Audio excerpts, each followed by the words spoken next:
안녕하세요. 썰사남 구독자 여러분. 저는 40대 초반, 어느새 아저씨가 되어버린 한 남자입니다. 제 이야기를 글로 적어보려니 사뭇 떨리네요. 하지만 용기를 내서 적어보려고 합니다. 제 어머니는 몸이 약한 분이셨어요.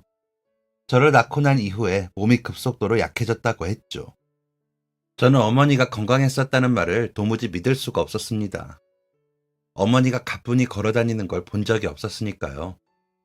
그보다 더 어렸을 때는 어머니가 건강하지 않다는 걸 의식하지 못했습니다. 참 좋은 분이셨죠. 아픈 와중에도 자식 사랑은 대단하셨거든요. 오래 앉아있는 것조차 힘들어서 대부분의 시간을 누워서 보내야 하는데도 불구하고 어머니는 유치원에 다녀온 저를 항상 무릎에 앉히고 놀아주셨습니다. 그게 좋아서 이 책 저 책 가져와 읽어달라고 하는 저에게 짜증 한 번 내지 않으셨죠. 저는 퇴근하고 돌아온 아버지의 손에 이끌려야만 어머니의 무릎에서 내려오곤 했습니다. 어머니는 제가 허기진다고 할 때면 언제든지 맛있는 간식을 만들어주곤 하셨습니다. 여전히 그 맛을 잊을 수 없을 정도로 어머니의 손맛은 대단히 제 입에 어우러지는 것이었어요. 어머니는 이런 분이셨습니다. 제 잠자리를 봐준 후 당신은 밤새 끙끙 앓을지라도 아들을 끔찍하게 사랑하는 분이셨죠. 저는 그런 어머니에게 못할 행동도 많이 했습니다. 얼마나 철이 없는지 어머니에게 상처도 주곤 했죠. 어머니가 다른 친구들의 어머니들과는 다르다는 사실은 국민학교에 입학하고 나서 알았습니다. 왜 우리 엄마는 나를 학교에 데려다 주지 않는 건지, 왜 비 오는 날 우산을 가지고 나를 데리러 오지 않는 건지, 아버지는 일을 하니까 어쩔 수 없지만 집에만 있는 엄마는 왜 날 데리러 오지 않는 건지 불만이 많았습니다. 그러던 중 학교 운동회가 열리게 되었고 저는 어머니에게 말했습니다. 당연히 올 거지? 내가 좋아하는 김밥 싸와야 돼. 알겠지? 그런데 어머니의 반응은 제 생각과 달랐습니다. 저와 함께 운동회를 기대해 줄 줄 알았던 어머니는 당황스럽다는 듯 웃고 있을 뿐이었어요. 순간 그동안 쌓아두었던 서운함이 폭발했습니다. 엄마, 운동회 안 와? 날이 선 말투로 물었고 어머니는 미안하다는 표정으로 응, 엄마가 요 며칠 몸이 더 안 좋아져서 라고 말씀하셨죠. 그게 무슨 말인지 알 턱이 없던 저는 엄마는 진짜 나쁜 엄마야 라고 외치며 방으로 들어갔습니다. 방에 들어가서 걸어 잠근 문 앞에서 어머니는 제게 연신 사과하셨습니다. 미안해 아들. 엄마도 가고 싶은데 정말 어쩔 수 없어서 그래. 엄마가 미안해. 저는 아직도 어머니의 입에서 미안하다는 소리를 듣고야만 저 자신이 너무나 밉습니다. 어머니와 그런 일이 있고 난 뒤 아버지에게 크게 혼이 났어요. 너 이 녀석, 엄마 몸 아프다고 몇 번을 말해? 여보, 그러지 마. 애가 뭘 한다고 그러겠어, 응? 아버지는 제가 어머니를 괴롭히는 것 마냥 저를 혼내셨어요. 억울했죠. 학교에 한 번도 안 찾아온 건 엄마인데 왜 내가 혼나야 하는지 억울했습니다. 울고 불고 서럽게 울어댔죠. 그렇게 며칠 뒤 마냥 기대하지는 못했던 운동의 날이 되었습니다. 저는 시위하듯 아침밥도 먹지 않고 휙 나가버렸어요. 너네 엄마는 뭐 싸운대? 친구들이 물었습니다. 우리 엄마는 안 와. 친구는 이해가 안 된다는 듯 저를 바라보았고 친구 앞에서 몸을 휙 돌려 교실 안으로 들어가려고 했습니다. 그런데 그때 준영아! 익숙한 목소리가 들렸습니다. 어머니였어요. 엄마! 화나고 억울했던 마음은 싹 사라지고 어머니에 대한 반가운 마음만 남았습니다. 어머니의 가녀린 팔에는 3단 도시락통이 각각 들려져 있었죠. 어머니에게 친구들을 소개해 주었습니다. 그리고 어머니가 싸온 도시락을 순식간에 먹어치웠죠. 그런데 이건 마냥 좋아할 일이 아니었습니다. 어머니는 그날 이후 근 열흘을 알아 누우셨어요. 운동회 이틀 뒤에는 응급실에 실려가셨고 집에 돌아온 후에는 침대에서 일어나는 것도 못하셨죠. 아버지는 제가 고집을 부려 어머니를 기어이 끌어낸 걸 알고 있으셨지만 이번엔 별 말씀 안 하셨습니다. 어머니와 이야기를 나누셨던 거겠죠. 저는 그렇게 고생하는 어머니를 보면서 다시는 어머니를 괴롭히지 않겠다고 다짐했습니다. 그런데 어머니에게는 몸이 아픈 것보다 이게 더 고통스러우셨나 봐요. 어머니를 괴롭히지 않겠다 결심한 뒤 저는 어머니에게 손을 벌리지 않았습니다. 도움을 청하지 않았어요. 이거 해달라 저거 해달라 할 나이에 뭐든지 스스로 해결하려고 했죠. 넘어져서 무릎이 까져도 울지 않고 있다가 어머니 몰래 약을 발랐어요. 간식이 먹고 싶어도 말하지 않았습니다. 그리고 소풍을 가는 날도 말씀드리지 않았죠. 운동회에 온 어머니는 도시락을 가지고 있었고 그 이후 크게 앓으셨으니까요. 그래서 소풍 간다는 말도 안 하고 소풍 가는 날에는 모아둔 용돈으로 작은 도시락을 싸가곤 했습니다. 친구들이 각자의 어머니가 싸준 도시락을 자랑하는 순간에도 아무 말 할 수 없었던 게 서럽기는 했지만 선택지가 없었죠. 저 때문에 어머니를 아프게 할 수는 없었으니까요. 그런데 어느 날 소풍을 다녀왔는데 어머니가 저를 부르셨습니다. 잘 다녀왔어? 응, 잘 다녀왔어. 선생님 말씀도 잘 들었고, 응, 잘 들었어. 어머니는 크게 숨을 들이쉬더니 물으셨습니다. 소풍 다녀왔지? 저는 당황해서 어버버하며 아무 말하지 못했습니다. 어? 그게... 어머니는 깊게 젖은 목소리로 물으셨습니다. 왜 엄마한테 말 안 했어? 저는 금방이라도 눈물을 뚝 떨어뜨릴 것 같은 어머니를 보며 안절부절 못했습니다. 그게... 결국 어머니는 눈물을 뚝뚝 흘리셨어요. 엄마가 미안해. 어머니를 어떻게 위로해야 할지도 알지 못했습니다. 어머니를 위해서 한 행동이니 어머니가 이 사실을 알면 좋아하실 거라고 생각했는데 그게 아닌 것 같아서 마음이 영 불편했어요. 어머니는 저를 끌어안고 엉엉 우셨습니다. 저는 그렇게 서럽게 우는 어머니의 품이 뭐가 그리 포근했는지 어머니의 품 안에서 까무룩 잠에 들어버렸죠. 제가 눈을 뜬 건 초저녁이었습니다. 퇴근을 하고 돌아오신 아버지가 언제나 그랬듯 제 이불을 다시 덮어주고 머리를 쓰다듬어 주셨거든요. 방문을 살짝 열고 나간 아버지의 뒷모습을 보며 잠에서 깨려고 할 때 어머니와 아버지의 대화가 들렸습니다. 준영이가 소풍 간다고 말을 안 했다면서? 지금까지 다 비밀로 했던 거였어. 나는 그런 줄로만 알았는데 그 말을 왜 믿었을까? 너무 후회돼. 저 어린애가 뭘 안다고 벌써부터 이런 생각을 해. 부모한테 해달라는 것도 못하는 게 애야? 여보, 내가 내 자식을 저렇게 만들었어. 준영이가 그랬었지. 나는 나쁜 엄마라고. 나 나쁜 엄마 맞는 것 같아. 서럽게 울먹이며 한탄을 하면서도 혹시라도 아들이 들을까 목소리 낮추는 어머니는 참 자식을 사랑하는 분이었습니다. 아버지는 그런 어머니를 안아주셨고, 당신은 좋은 엄마야. 내가 바쁘다는 이유로 준영이를 잘 못 챙긴 것 같네. 내가 더 챙길게. 당신은 건강하기만 해. 그날부로 국민학생의 독립시도는 끝이 났고 저는 다른 아이들과 마찬가지로 부모님의 보살핌 안에 들어가게 되었습니다. 그렇게 시간이 흘러 국민학교를 졸업할 시기가 되었고 저는 아버지를 기다리고 있었어요.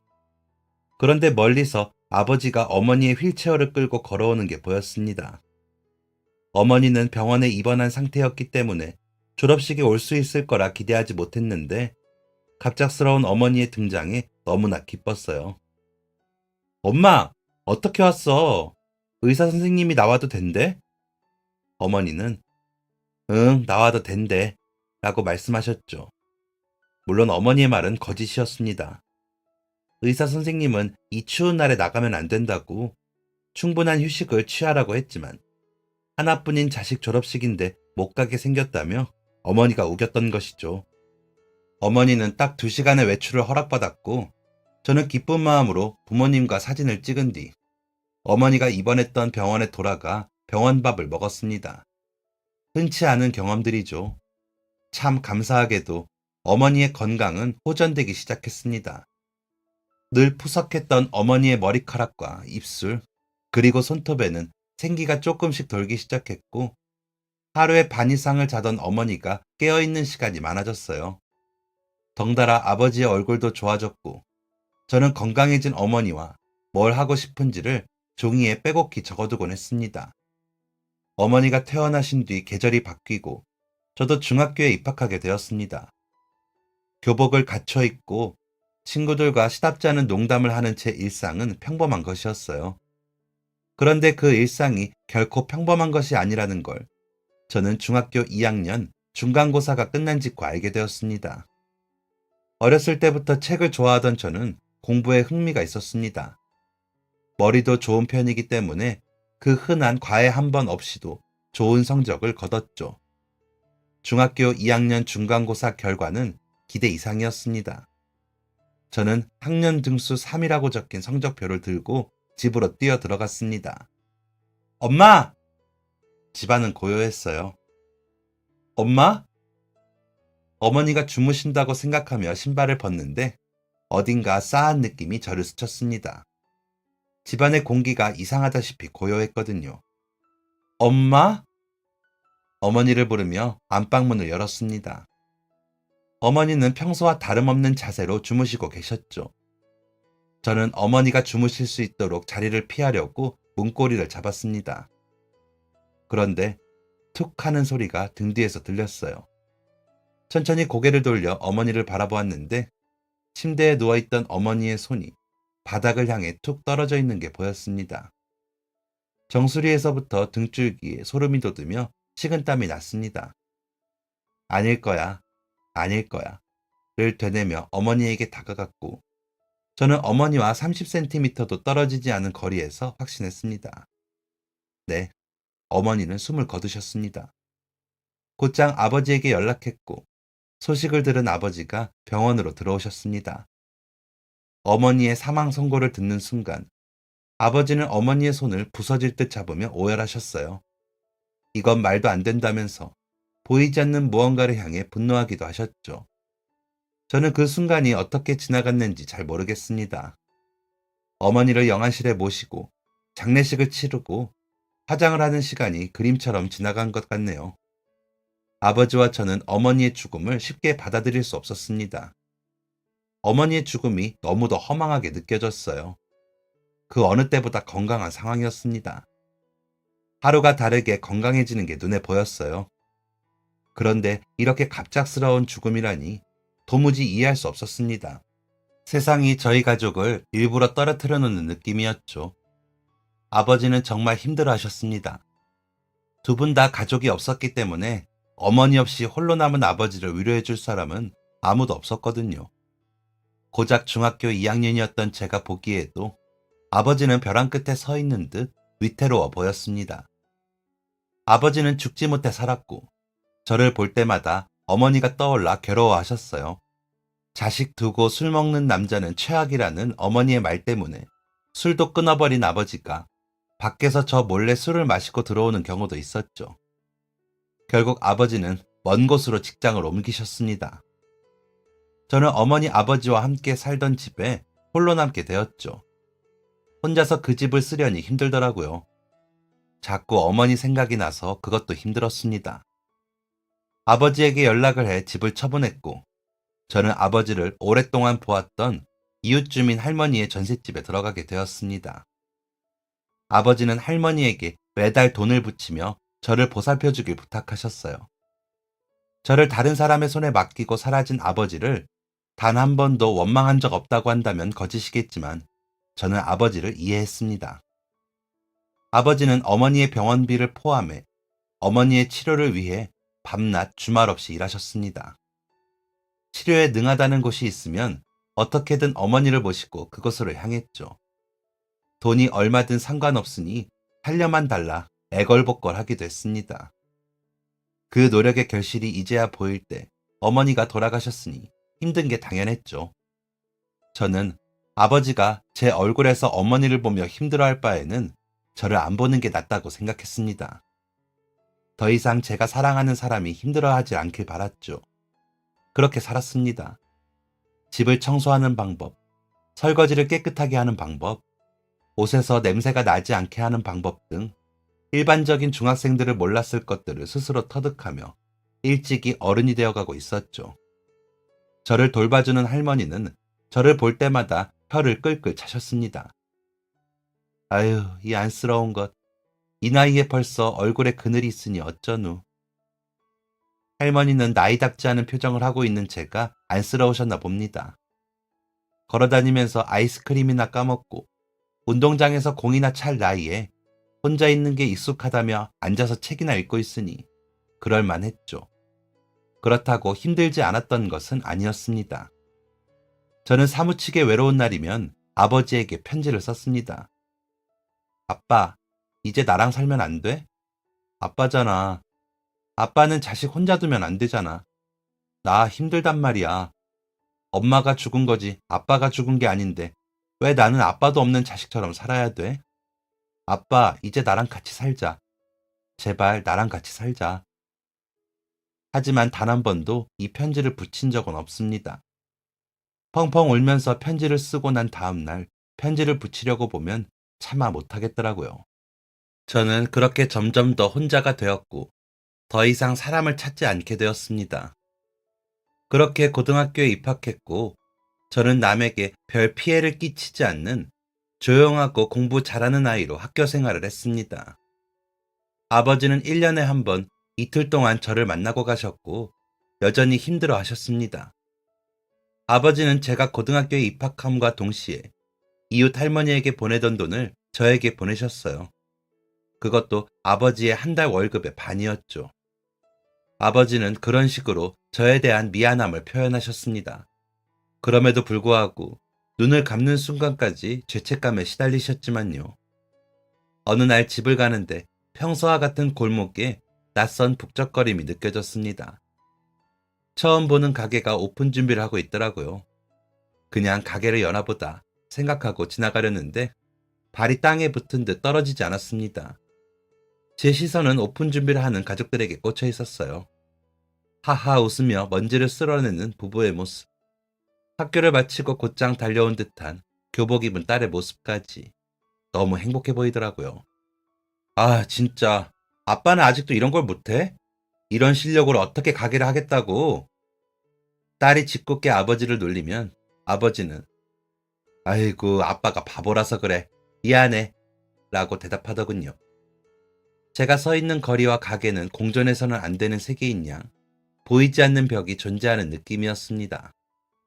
마음이 울렁거렸고 곧장 집으로 들어왔지만 그곳에서 본 장면이 머리에서 떠나지 않았어요.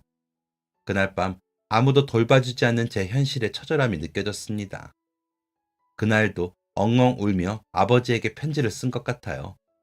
차마 붙이지 못할 편지를요. 제 마음속 자격지심 때문에 저는 집으로 가는 갈림길을 포기하고 삥 돌아가는 길을 선택해서 집으로 갔습니다. 그런데 책을 읽으며 길을 가다 보니 저도 모르게 그동안 가던 길로 발걸음이 향하더군요. 제가 멈춰선 곳은 오픈 준비 중이었던 그 식당이었습니다. 이번에도 애써 지나가려는데 오픈 준비 때는 없었던 것이 보였습니다. 소정식당. 간판을 한참 동안 바라보았어요. 소정. 소정이라는 이름을 한동안 되뇌었습니다. 소정은 제 어머니의 이름이었거든요. 홀린 듯이 가게 안으로 들어갔습니다. 어서 오세요. 가게 안에는 그때 보았던 부부가 있었습니다. 저는 밝게 웃는 부부의 얼굴을 쳐다도 보지 못하고 된장찌개 하나 주세요를 감히 기어가는 목소리로 말했습니다.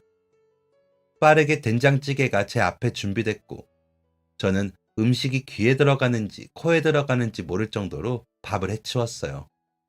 여자 사장님은 에구 급한 일 있어요?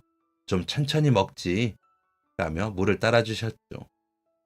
그럴수록 음식이 더 쓰게 느껴졌습니다.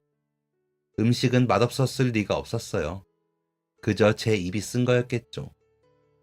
두 분은 제 모습에서 무언가 심상치 않음을 느꼈는지 자꾸만 저를 챙겨주려고 하셨습니다. 우리 딸이랑 또래인 것 같은데요. 앞 고등학교 다니죠? 우리가 여기 이사 온 지 얼마 안 돼서 이 주변 학교를 잘 몰라요. 이 교복은 어느 학교 교복인가? 우리 딸내미는 현일중 다니는데 학생은 어느 중학교 나왔어요?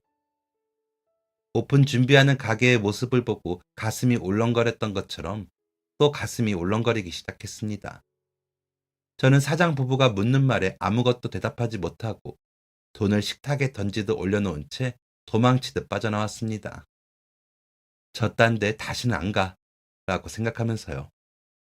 그런데 이부자리에 누워서도 그 식당이 생각났습니다. 소정식당. 내 어머니와 똑같은 이름을 가진 식당. 왜 하필 소정인지, 사장님의 이름이 소정인 건지, 딸의 이름이 소정인 건지 궁금하기 시작했어요. 겨우 식당 이름 가지고 뭐 이렇게까지 생각하나 스스로도 이상하게 여겼지만 그 식당이 머릿속에서 떠나지 않았습니다. 그래서 결국 그 식당을 다시 찾게 되었어요. 전에 한 번 봤다고 이것저것 물어보면 어떻게 하나 걱정했지만 사장 부부는 저를 처음 보는 손님처럼 대해주었어요. 이번엔 이것저것 묻지 않았고 그저 미소 지으며 저를 대해줄 뿐이었죠. 마음이 편해지니 매일같이 그 식당을 찾았습니다. 오늘도 또 왔네. 된장찌개 끓여줄까? 그 사이에 사장 부부는 제 이름과 다니는 학교, 살고 있는 곳도 알게 되었죠.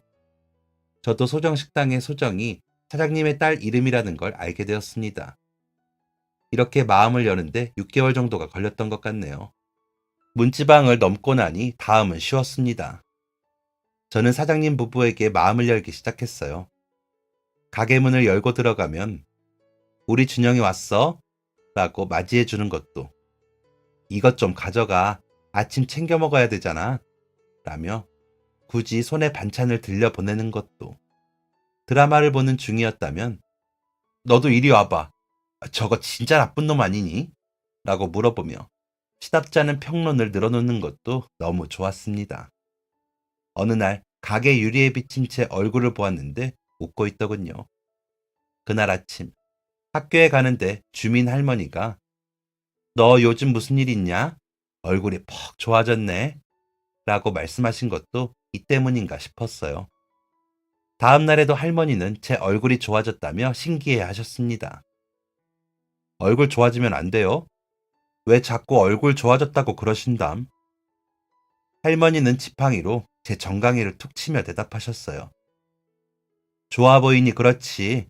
어린 놈이 우중충 해가지고 얼굴에 먹구름 낀 상태로 돌아다니는데 그게 어지간히 신경 쓰여야 말이지. 너 그러고 다니면 복 나가. 지금처럼 좀 웃으면서 다녀. 허리는 굽어 지팡이를 짚어야만 겨우 걸을 수 있는 할머니는 걸음걸이와 상반되는 목소리로 호통을 치고는 천천히 걸어가셨습니다. 이날부터 느꼈던 것 같아요. 혼자라고만 생각했었지만 아주 혼자는 아니었다는 걸요. 화만 내는 것 같았던 할머니의 호통은 저를 걱정해서 그런 것이었고 식당 사장님 부부 또한 저를 따뜻하게 대해주고 있었으니까요. 그리고 아버지는 여전히 고통 속에서 살고 계시지만 늘 저를 생각하고 계신다는 것, 그리고 언젠가는 돌아오실 거라는 걸 믿고 있었습니다. 하지만 그 마음들을 알매도 불구하고 마음을 완전히 열지는 못했어요. 이 사람들이 언제 떠날지 모른다는 걱정 때문에요. 죽음 때문에 갈라서든 다른 이유로 갈라서든 사람은 언제고 헤어질 수 있는 존재라는 생각 때문에 저는 매일이 불안했습니다. 처음 목격한 어머니의 죽음이 저를 그렇게 만들었던 것이죠. 다른 사람들에게 티를 내지는 않았지만 저는 거의 매일 악몽에 시달려야 했습니다. 바닥을 향해 떨어진 어머니의 팔을 보고 돌아서면 지팡이를 짚고선 할머니가 저를 향해 서서 아무 말씀 안 하고 계셨고 또 옆을 보면 식당 사장님 부부가 저를 보지 못한 채 TV를 보고 있었습니다. 내가 여기 있다고 소리쳐도 아무도 저를 봐주지 않았어요. 그렇게 애원하며 눈을 뜨면 새벽 동이 트고 있었습니다. 그때 일어나서 씻고 사장님 부부가 챙겨준 반찬으로 아침을 먹고 누구보다 일찍 등교해서 공부를 하고 있으면 하루가 시작되었습니다.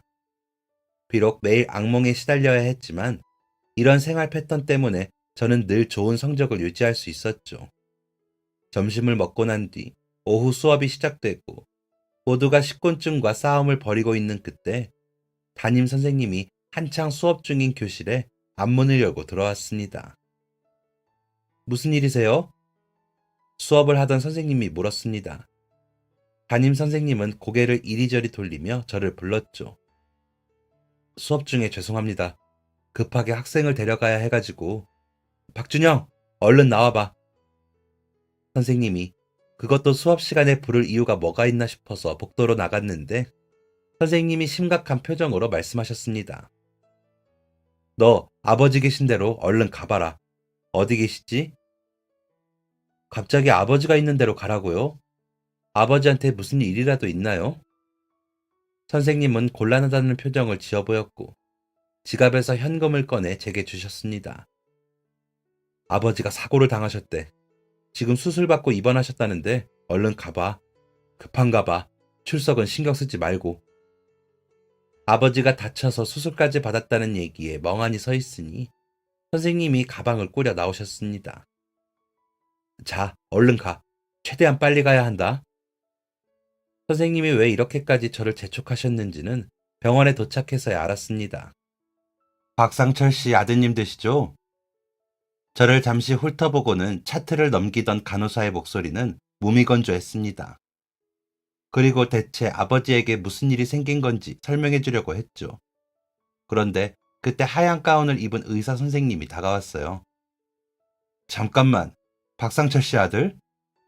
네, 잠시 이리로 와볼래? 저는 의사 선생님의 뒤를 따라갔습니다. 의사는 자판기에서 율무차를 한 잔 뽑아서 건네주었어요. 자, 마셔. 의사 선생님은 제가 컵을 비울 때까지 아무 말도 하지 않았습니다. 이제 몸이 좀 풀렸니? 네. 선생님은 조용히, 그리고 아주 천천히 이야기를 시작하셨습니다. 오늘 새벽에 아주 큰 사고가 있었어. 아버지가 응급환자로 실려오셨는데, 여기 목 측면에서 어깨 사이에 여기에 큰 자상이 있는 상태였어. 그러니까 아버지가 목에 상처가 나서 오셨다고요? 의사 선생님은 천천히 고개를 끄덕였고 교복을 입은 제가 놀라지 않도록 최대한 말을 고르고 고르는 중이었죠. 설마 아버지가 스스로 그런 거예요? 선생님은 제 질문에 굉장히 당황한 눈치였습니다. 아버지가 사고를 당했는데 한다는 말이 스스로 찌른 거냐니 대체 뭐 하는 집안인가 싶었겠죠. 아니 그런 거 아니야. 다른 거에 찔리신 거야. 곰곰이 생각해 봤습니다. 대체 아버지의 목을 찌를 사람이 누가 있는 건지. 유리병에 찔려서 오신 거라 상처가 꽤 깊었어. 혈관이 끊어진 상태였고 급하게 봉합하는 수술을 했거든. 왜인지 모르게 마음이 차분해지더라고요. 수술은요? 잘 된 거예요? 의사 선생님은 아무 말도 하지 않았습니다. 설마 하는 생각이 들었습니다. 손에서는 땀이 홍수같이 났죠. 저는 의사 선생님을 따라 어떤 문 앞에 멈춰 섰고 저는 그곳에서 목에 큰 상처가 난 아버지를 보았습니다. 숨을 쉬지 않은 상태로 밀랍 인형처럼 누워있는 아버지를요. 사인은 과다출혈이었습니다. 꿈을 꾸고 있는 게 분명하다며 온몸을 꼬집었어요. 온몸에 피멍이 들 때까지 스스로 몸을 꼬집고 긁고 난 이후에야 저는 이 모든 상황이 현실이라는 걸 깨달았습니다. 사람이 죽으면 어떻게 해야 하는지, 장례 절차는 어떻게 해야 하는지 하나도 몰랐던 저는 아무것도 준비되지 않은 상태로 아버지의 죽음을 맞이했습니다. 아버지의 오랜 친구분이 장례를 도와주셔서 다행인 일이었죠. 20살도 되지 않은 제가 상주 노릇을 하면서 알게 된 게 있다면 상주는 마음껏 슬퍼하지도 못한다는 거였습니다. 아버지의 장례를 마칠 때까지 저는 한 번도 울어본 적이 없어요. 경찰들이 와서 아버지의 사고에 대한 설명을 해줄 때도 말이죠. 아버지의 목에 커다란 자상이 난 이유는 술집에서 난 싸움 때문이었습니다. 그것도 아버지 옆 테이블에서 난 싸움 때문이었죠. 아주 사소한 이유로 옆 테이블에서 큰 싸움이 났고 분위기가 과열되면서 옆 테이블의 남자가 의자 위에 올라가 술병을 깨 사람들을 위협했다고 합니다. 그리고 그 위협 대상에는 아버지도 포함되어 있었어요. 전혀 상관없이 아버지는 본인 자리에서 술만 마시고 있었는데도 말이죠. 아버지는 그 위협을 신경 쓰지 않고 술을 마시다가 주변이 더 시끄러워지자 자리를 피하려고 하셨답니다. 아버지의 유고를 어머니 옆에 모시러 간 날, 저는 그곳에 홀로 주저앉아 펑펑 울었습니다. 어머니가 돌아가셨을 때도, 아버지가 보고 싶어서 울 때도, 심지어 싸늘해진 아버지를 보았을 때도 그렇게 울었던 적은 없었죠. 이제야 실감 나더라고요. 이제 정말 세상에 혼자 남겨졌다는 게요. 술병을 들고 위협하는 자신의 모습을 보고도 위압감을 느끼지 않는 모습에 자존심이 상한 가해자는 그대로 유리병을 아버지에게 휘둘렀고, 아버지는 과다출혈로 병원에 오는 중 사망했던 것입니다. 말도 안 되는 이유라고 생각했습니다. 차라리 아버지가 그 사람과 주먹 다짐이라도 했다면 이렇게까지 억울했을까요? 아버지는 건강한 분이셨습니다. 평생 한 여자만 바라봤고 자기 자식에게 부끄러운 아버지가 됐다는 것에 평생 죄책감을 느끼며 속죄하는 마음으로 살아온 분이셨어요. 남편으로서, 아버지로서 자기 자신의 인생은 없던 분이었습니다. 그런 사람이 이런 죽음을 맞다니 세상의 불공평함에 분노가 치밀었습니다. 이때까지도 눈물 흘리지 않았던 저는 모든 것들을 마무리할 때가 되어서야, 아버지의 유고를 어머니 옆에 모시러 간 날이 되어서야 그곳에 주저앉아 펑펑 울 수 있었습니다. 그제야 실감나더라고요. 이젠 정말 이 세상에 나 혼자뿐이라는 사실을요. 한바탕 울고 난 뒤 저에게 남은 건 자기 혐오뿐이었습니다. 내가 태어난 후 어머니의 몸이 나빠졌고 아버지마저 어이없는 죽음을 당했다. 이 모든 건 나 때문이다. 나는 저주받은 사람이다. 라고 생각하며 말이죠. 저는 잠시나마 누군가에게 마음을 열려고 했던 제 모습이 부끄러웠습니다. 그 사람들마저 망칠 뻔했다며 모든 사람과의 만남을 거절했죠. 결국 저에겐 남은 건 이 세상을 떠나고 싶다는 극단적인 마음뿐이었습니다. 그렇게 멍하니 앉아 밥도 먹지 않고 세월을 낭비하던 중 모든 걸 끝내자고 결심하고 지난 시간을 되돌아보니 밀린 방세가 생각났어요. 그래서 꽤 오랫동안 얼굴을 비치지 않았던 제가 살던 동네를 향했습니다. 집주인 아주머니는 한동안 보이지 않던 제가 갑자기 집을 뺀다고 하니 많이 놀라셨습니다. 무슨 일 있었냐? 왜 갑자기 집을 뺀다는 거냐? 여러 가지를 물으셨지만 대답하지 못했습니다. 당장 짐을 뺄 거라고 하니 아주머니는 이번 달 방세까지 내면 3주나 남는데 그동안은 지내지 그래. 어딜 간다고 하더라도 정리는 잘하고 가야지. 라고 말씀하셨죠. 그 얘기를 들으니 제가 정리하지 않은 또 다른 것들이 생각났습니다. 저는 집주인 아주머니의 말에 알겠다고 말한 뒤 동네 주민 할머니를 찾아다녔습니다. 할머니는 아주 멀리서도 저를 알아보시고는 지팡이를 흔드셨어요. 할머니 앞에 가자마자 할머니는 지팡이로 제 발등을 찍으셨습니다. 아! 야 이놈아, 어딜 갔다가 이제 와? 할머니의 눈빛과 목소리에는 걱정스러움이 한가득 묻어 있었지만 저는 그 마음을 애써 무시했습니다. 아버지한테 다녀왔어요. 아버지한테? 왜 갑자기? 그럴 일이 있어서요. 할머니는 뭔가를 눈치챈 듯 했습니다. 아버지한테 무슨 일 있는 건 아니고? 별일 아니었어요. 별일 아니라는 놈이 얼굴이 이렇게 상해서 왔어? 투박하면서도 다정한 할머니의 말에 눈물이 날 것 같았습니다. 그 자리를 서둘러 벗어났어요. 할머니는 제 등을 보며 밥은 챙겨 먹어 라고 말씀하셨죠. 그리고 다음으로 향한 곳은 소정 식당이었습니다. 식당 앞에서 한참 동안 머뭇거렸어요. 도저히 발을 떼지 못하고 돌아서려고 했죠. 그런데 그때 어머, 얘, 준영아! 반가운 목소리가 들렸어요. 여자 사장님이었습니다. 너 대체 어디 있었던 거야? 아유, 정말 내가 못 살아.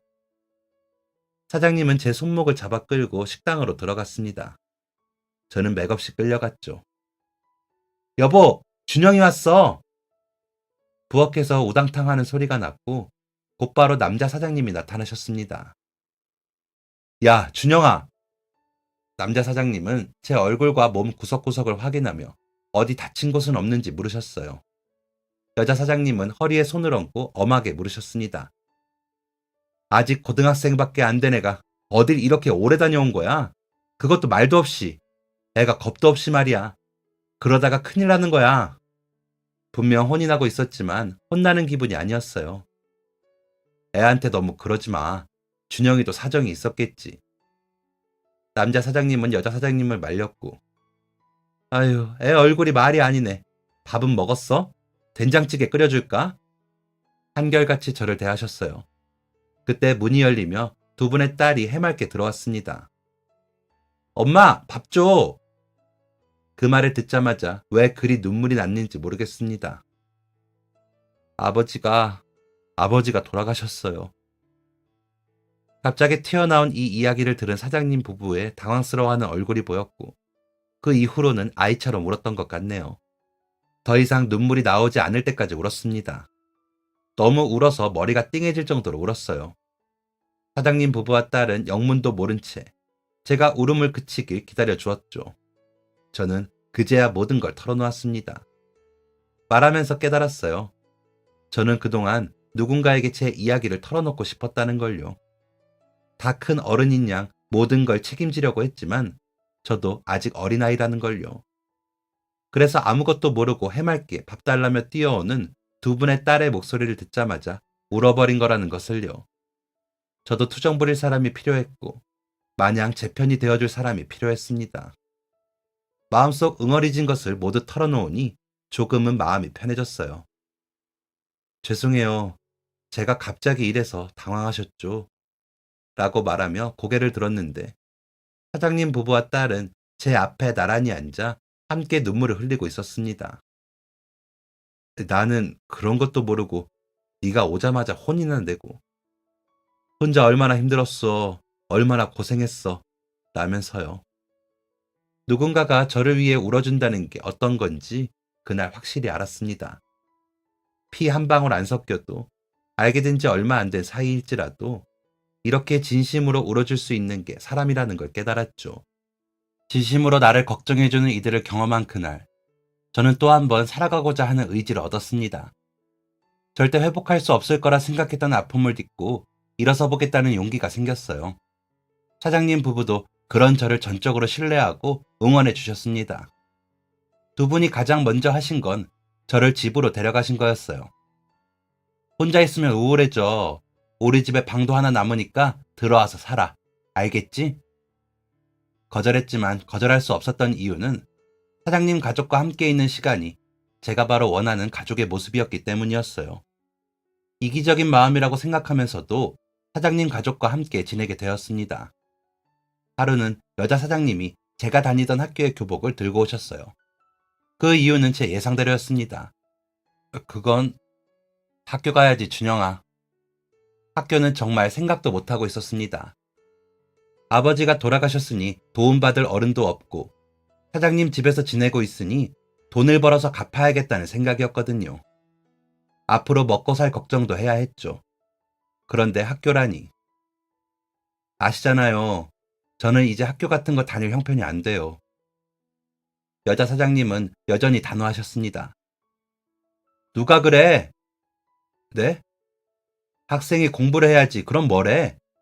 너같이 어린애들이 학교 다닐 형편이 안 된다고 공부를 포기하는 건 다 어른들 탓이야.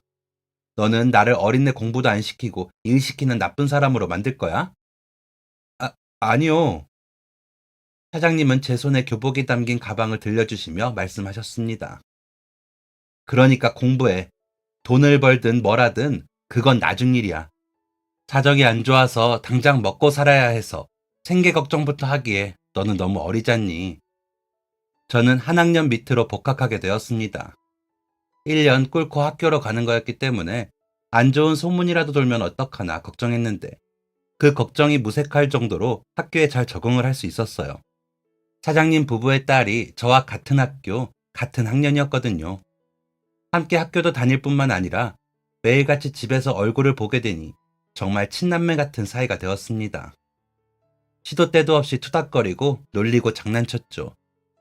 나에게 형제가 있다면 이런 기분일까 싶었습니다. 저와 사장님 가족들은 정말 말 그대로 가족이었어요. 한 번씩 가게가 쉬는 날이면 모두 함께 놀러 가기도 했습니다. 난생 처음 계곡에 가보기도 하고 텐트를 치고 캠핑을 하기도 했어요. 그날도 캠핑을 하는 날이었습니다. 평소와 다르게 분위기가 차분하더라고요. 이것도 나쁘지 않지 라고 생각하고 캠핑의 여유로움을 즐기고 있는데 갑자기 노랫소리가 들렸습니다. 생일 축하합니다. 깜짝 놀라 뒤로 돌아보니 사장님의 딸 수지가 생일 케이크에 초를 붙여 조심히 걸어오고 있었습니다. 사장님 부부는 고깔 모자를 쓰고 함께 노래를 부르고 계셨죠. 사랑하는 준영이 생일 축하합니다. 저는 고개를 푹 숙였어요. 수지는 저를 재촉했죠. 아, 빨리 초 불어. 바람 때문에 꺼진단 말이야. 하지만 저는 초를 불 수 없었습니다. 울고 있었거든요. 남자 사장님은 저를 놀렸습니다. 어이구, 우리 준영이 또 운다, 또 울어. 겨우 촛불을 끄고 난 뒤에야 모두가 둘러앉을 수 있었습니다. 여자 사장님이 물었어요. 생일 선물 뭐 갖고 싶어? 저는 괜찮아요. 어허, 얼른 얘기해. 원래 어른이 이런 거 물어보면 감사합니다 하고 냉큼 말하는 거야. 이런 기회 흔치 않다. 그런데 괜찮다는 제 말은 정말 진심이었습니다. 정말 괜찮아요. 사장님은 이게 아니라는 듯 한 번 더 물으셨습니다. 그럼 소원은? 딱 하나만 말해봐. 저는 한참 머뭇거리다가 딱 한 가지 마음에 품고 있던 걸 말했습니다. 저랑 평생 이렇게 지내주세요. 정막이 흘렀습니다. 저는 한 번도 마음 놓고 가족끼리 놀러 가본 적이 없어요. 한 번 나갔다 오면 어머니는 일주일을 알아놓으셨고 아버지는 어머니를 간호하느라 하루도 쉬어보신 적이 없어요. 어머니가 돌아가시고 나서는 늘 혼자였으니까 이렇게 같이 아무 생각 안 하고 웃으며 시간을 보낼 수 있는 사람이 평생 곁에 있어주는 게 제 소원이에요. 말이 끝나기가 무섭게 수지가 소리쳤습니다. 야, 너는 왜 그런 걸 소원이라고 해? 그런 건 소원이 아니라 당연한 거야. 이 말을 하는 수지의 눈에는 눈물이 그렁그렁했습니다. 너는 오빠한테 네가 뭐야? 아니, 오빠가 이상한 소리를 하니까 그렇지. 사장님 부부는 말없이 저를 바라보고만 있었습니다. 저는 왜인지 모르게 구구절절 말을 이었어요. 피 한 방울 안 섞인 남을 이렇게 대해주시는 거 쉬운 일 아니라는 거 알고 있어요. 제 이기적인 마음에 계속 사장님 집에서 살고 있기는 한데 언젠가 이 집에서 나가면 제가 이 은혜는 꼭 갚을게요. 평생 이 은혜 잊지 않겠습니다. 남자 사장님이 제 손에 자기 손을 얹으며 말씀하셨어요. 무슨 그런 말을 해. 은혜 갚으라고 이러는 거 아니야. 여자 사장님도 말을 이으셨어요. 솔직히 네가 처음 우리 가게에 들어왔을 땐 짠하기만 했어. 애가 무슨 사정이 있길래 말도 못하고 허겁지겁 밥을 먹고 도망치듯 나가나 싶었지. 우리가 아는 척하는 게 부담스러우면서도 꾸준히 찾아오는 걸 보고 아, 얘는 애정이 필요한 아이구나 라는 걸 알았어. 그렇게 하루 이틀 보다 보니 얼굴을 안 보여주는 날에는 걱정이 됐고 아버지 돌아가셔서 한동안 안 나타났을 때는 백방을 찾아다녔지. 그러다 네가 나타났는데 이번엔 짠한 게 아니라 가슴이 쿵 하고 주저앉더라. 수지가 무릎에 피를 철철 흘리면서 집에 들어온 적이 있었거든. 그때 느꼈던 감정이랑 똑같았어. 준영아, 그날부터 너는 우리 자식이었어. 남자 사장님도 마찬가지였습니다. 그래, 내 자식 내가 먹여 살리겠다는데 은혜가 웬 말이니? 우리는 너 가족이야. 그날 제 마음속에 있던 얇은 벽이 완전히 무너져 내렸습니다. 그렇게 완전한 가족의 마음으로 시간이 흘렀고 성인이 되니 두 분이 저를 불렀습니다. 네? 입양이요? 그래, 너도 이제 성인이니 충분히 네 선택으로 결정할 수 있잖니. 단순히 가족 같은 사이가 되는 게 아니라 정말 가족이 되는 거야. 너만 괜찮다면 우리는 너를 양자로 입양하고 싶어. 한 번도 생각해 본 적 없던 말에 당황스러워 대답을 못했습니다. 당장 대답하라는 건 아니야. 차근차근 생각해보고 결정하면 말해줘. 네가 싫다고 해도 괜찮아. 설령 입양하지 않는다 해도 너는 우리 아들이니까. 저는 이 말에 대답을 하지 못하고 군대에 자원 입대했습니다. 마음이 복잡했어요. 왜냐하면 저는 수지를 마음에 품고 있었거든요. 언제부터인지 모를 그 마음을 자각한 지는 얼마 되지 않았습니다. 그 마음을 알자마자 사장님 집에서 나와 자취를 하고 있었기 때문에 저는 수지를 향한 마음을 정리할 때까지 수지를 만나지 않겠노라 생각하고 있었어요. 그런데 입양 제한이라니 있을 수 없는 일이었죠. 군대에 가서도 속이 복잡했습니다. 오랫동안 남매처럼 지냈던 수지에게 마음이 생긴 저 자신에게도 많이 실망했어요. 그 와중에 수지는 아무것도 모르고 꾸준히 편지를 보내왔고 그렇게 복잡한 마음 그대로 제대했습니다. 제된 날 저를 데리러 오신 사장님과 함께 집으로 향했습니다. 진수성찬을 차려주셔서 맛있게 식사를 하고 있는데 수지가 왜 이렇게 늦지? 그러게 밥 시간 맞춰서 온다고 했는데 수지의 귀가 시간이 생각보다 많이 늦어졌습니다. 내가 나가볼게. 남자 사장님이 나가려 하시기에 제가 나가보겠다 하고 밖으로 나섰어요. 얼마 걷지 않았는데 수지 목소리가 들리더라고요. 아, 싫다고. 가라고 좀. 깜짝 놀라 달려가니 웬 남자가 수지에게 치근덕거리고 있었습니다. 야! 저도 모르게 달려가 그 남자를 밀쳤어요. 당신 뭐야? 그 남자는 저에게 사대질했죠. 나 얘 오빠다. 그 남자는 기가 죽었는지. 뭐야? 오빠가 있었어? 거짓말하지 마. 오빠 없다고 했거든? 야, 이수지. 너 이 남자가 걔냐? 네가 좋아한다는 남자? 저는 수지를 돌아보았습니다. 좋아하는 남자가 있다니. 이제 정말 마음을 정리할 수 있겠더라고요. 저는 남자에게 말했습니다. 오빠라고. 저보다 훨씬 덩치가 작은 그 남자는 위축된 상태로 떠났고 저는 수지를 데리고 집으로 걸어가며 말했습니다. 저런 놈이 따라다니는 게 싫으면 그 좋아한다는 남자랑 잘해봐. 저런 놈들은 주변에 남자 있으면 꼼짝도 못하니까. 수지는 왜인지 퉁명스러웠습니다. 이래라 저래라 하지 마. 왜 나한테 짜증이야? 그 남자는 너한테 관심 없어? 이렇게 꼬치꼬치 캐물으며 집으로 걸어가는데 수지가 도저히 못 참겠다는 듯 소리를 버럭 질렀습니다. 그 남자가 오빠니까 그러는 거지. 저는 얼어붙고 말았습니다. 수지의 말도 충격적이었지만 수지의 바로 뒤에 사장님 부부가 서 계셨거든요. 그날 저는 왜 제가 입양 동의서에 사인하지 않았는지 이유를 말씀드렸습니다. 그래서 그랬구나. 우리는 너한테 내심 서운해하고 있었어. 서운해하는 것도 웃기지만 아무튼 아니 이게 대체 무슨 일이라니. 그래서 너희 둘 다 서로한테 마음이 있었던 거지? 대체 언제부터? 저와 수지는 동시에 모른다라고 대답했죠. 저희는 정말 가족이 되었습니다. 입양 동의서가 아닌 혼인신고서로요. 정식 아들이 된 건 아니지만 아들 같은 사이가 됐으니 두 분의 바람이 이루어졌네요. 저는 불우한 유년기와 청소년기를 보냈습니다. 모든 걸 포기하고 싶을 정도로 깊은 우울감과 상실감에도 빠져본 적이 있어요. 하지만 극복했습니다. 저에게 전해준 관심과 사랑이 없었다면 절대 불가능한 일이었겠죠. 40이 넘어서 보니 그때의 일이 먼 과거로 느껴집니다. 저주받은 아이인 줄로 알았던 저는 알고 보면 참 운이 좋은 아이였던 것 같네요. 인생은 버텨볼 가치가 있다고 생각합니다. 저는 모두가 이렇게 생각하는 날이 오기를 바랍니다.